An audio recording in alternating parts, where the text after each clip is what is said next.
নির্জলা একাদশীতে এই জিনিসগুলি দান, শ্রীহরির কৃপায় সব সমস্যা হবে দূর। হিন্দু ধর্মগ্রন্থে দানের গুরুত্ব উল্লেখ করা হয়েছে। দান করার ফল শুধু এই জীবনে নয়, পরের জীবনেও পাবেন। একাদশী তিথিতেও দান করার গুরুত্ব রয়েছে। জ্যৈষ্ঠ মাসের শুক্লপক্ষের নির্জলা একাদশীর উপবাস ১-৮ জুন ২০২৪ পালিত হবে। এটি একটি কঠিন উপবাস, যাতে খাদ্য ও পানীয় ত্যাগ করতে হয়। এই দিনে উপাসনা ও উপবাসের পাশাপাশি কিছু জিনিস দান করা উপকারী বলে মনে করা হয়। নির্জলা একাদশীতে জল দান করাকে শাস্ত্রে শ্রেষ্ঠ বলে বর্ণনা করা হয়েছে। কারণ এই মাসে প্রচণ্ড গরম, তাই নির্জলা একাদশীতে জল দান করা উচিত। এর পাশাপাশি জল ভর্তি কলস দান করাও শুভ। নির্জলা একাদশীতে জল দান করলে কুণ্ডলিতে পিত্র ও চন্দ্র দোষের প্রভাব কমে যায়। এর সঙ্গে আর্থিক সমস্যা, ঘরোয়া ঝামেলা, রোগবালাইও দূর হয় এবং শ্রীহরির কৃপায় সকল প্রকার সমস্যা থেকে মুক্তি পাওয়া যায়। ভগবান বিষ্ণুর আশীর্বাদ পেতে নির্জলা একাদশীতে অভাবীকে হলুদ রঙের বস্ত্র দান করুন। এই রং ভগবান বিষ্ণুর খুব প্রিয়। এছাড়াও হলুদ রঙের কাপড় দান করলে কুণ্ডলিতে বৃহস্পতির অবস্থান শক্তিশালী হয়। এছাড়া নির্জলা একাদশীতে আপনার সামর্থ্য অনুযায়ী খাদ্যশস্য যেমন খাদ্য, ডাল, চাল বা গম ইত্যাদি দান করতে পারেন। এই দিনে মরশুমি ফল দান করাও শুভ। ভয়ঙ্কর দুঃসময়, শুক্রের গমন সুখশান্তি কেড়ে নেবে এই 4 রাশির। চরম আর্থিক সংকটে উথালপাথাল জীবন কাঙাল করে ছাড়বে এদের। শুক্রের রাশিচক্র পরিবর্তন 1-2 জুন হয়েছিল। শুক্র 1-2 জুন থেকে 6 জুলাই পর্যন্ত মিথুন রাশিতে থাকবে। এরপরে এটি 7 জুলাই সকাল 04:39 কর্কট রাশিতে প্রবেশ করবে। মিথুন রাশিতে শুক্রের আগমনের কারণে 4টি রাশির জাতকদের সুখশান্তি ছিনিয়ে নিতে পারে। তাদের বৈষয়িক আরাম ও সুযোগ সুবিধা ব্যাহত হতে পারে।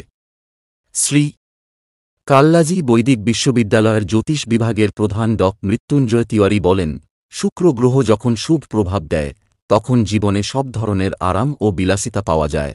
দাম্পত্য জীবন এবং প্রেম জীবন সুখকর হয়। সন্তানদের কাছ থেকে কেউ সুখ পায়। যশখ্যাতি বাড়ে। কিন্তু শুক্রের নেতিবাচক প্রভাব পড়লে সম্পদ, সুখ, সমৃদ্ধি ও খ্যাতি কমতে শুরু করে। আসুন জেনে নেওয়া যাক শুক্র গ্রহের কারণে কোন 4টি রাশির অশুভ প্রভাব পড়তে পারে। কর্কট রাশি। মিথুন রাশিতে শুক্র প্রবেশের কারণে কর্কট রাশির জাতক জাতিকারা আর্থিকভাবে ক্ষতির সম্মুখীন হতে পারেন। 1-2 জুন থেকে 7 জুলাইয়ের মধ্যে আপনার ব্যয় নিয়ন্ত্রণ করতে হবে। অন্যথায় আপনার সঞ্চয় প্রভাবিত হবে এবং আপনার অর্থের অভাব হতে পারে। অযথা ব্যয়ের কারণে অন্যের কাছ থেকে টাকা নেওয়ার প্রয়োজন হতে পারে। এগুলি ছাড়াও আপনার সম্পর্কগুলি প্রভাবিত হতে পারে। আপনার কথাবার্তা নিয়ন্ত্রণ করতে হবে, অন্যথায় বিবাদের পরিস্থিতি তৈরি হতে পারে। বৃশ্চিক রাশি। শুক্রের রাশির পরিবর্তন আপনাকে সতর্ক করতে চলেছে। এই সময়ে আপনি আপনার আয়ের সঠিক উৎস নির্বাচন করা উচিত। অন্যথায় আপনি অবৈধ বা অনৈতিক উপায়ে অর্থ উপার্জনের দিকে অগ্রসর হতে পারেন, যা আপনার জন্য ক্ষতিকারক হতে পারে। ভুল উপায়ে অর্থ উপার্জন আপনাকে সমস্যায় ফেলতে পারে। আপনি যদি এই সময়ের মধ্যে গোপনীয়তার সঙ্গে কাজ না করেন, তবে আপনার শত্রুরা আপনার ক্ষতি করতে পারে। আপনার কর্মজীবনে আপনি যে অগ্রগতি পাবেন, তা আপনার জন্য নতুন শত্রু তৈরি করতে পারে। মকর রাশি। শুক্রের গমন এই রাশির জাতকদের জন্য নতুন চ্যালেঞ্জ নিয়ে আসতে পারে। কর্মস্থলে লোকজনের সঙ্গে তর্কবিতর্ক হতে পারে। এটি এড়াতে আপনার ধৈর্যের সঙ্গে কাজ করা উচিত। কিছু জিনিস উপেক্ষা করা যেতে পারে। এই সময়ের মধ্যে ব্যাংক থেকে কোনো ঋণ নেবেন না বা কারও কাছ থেকে টাকা ধার করবেন না। এটি আপনার জন্য একটি সমস্যা হতে পারে। ইতিমধ্যে আপনি যদি নতুন কাজের সুযোগ পান, তবে সাবধানে চিন্তা করুন, কারণ এই সময়টি অনুকূল নয়। কুম্ভ রাশি। শুক্রের গমন এই রাশির জাতক জাতিকাদের জন্য শুভ হতে পারে, তবে স্বাস্থ্য নিয়ে উদ্বেগ রয়েছে। এই সময়ে আপনার খাদ্যের দিকে মনোযোগ দেওয়া উচিত এবং আপনার দৈনন্দিন রুটিন উন্নত করা উচিত।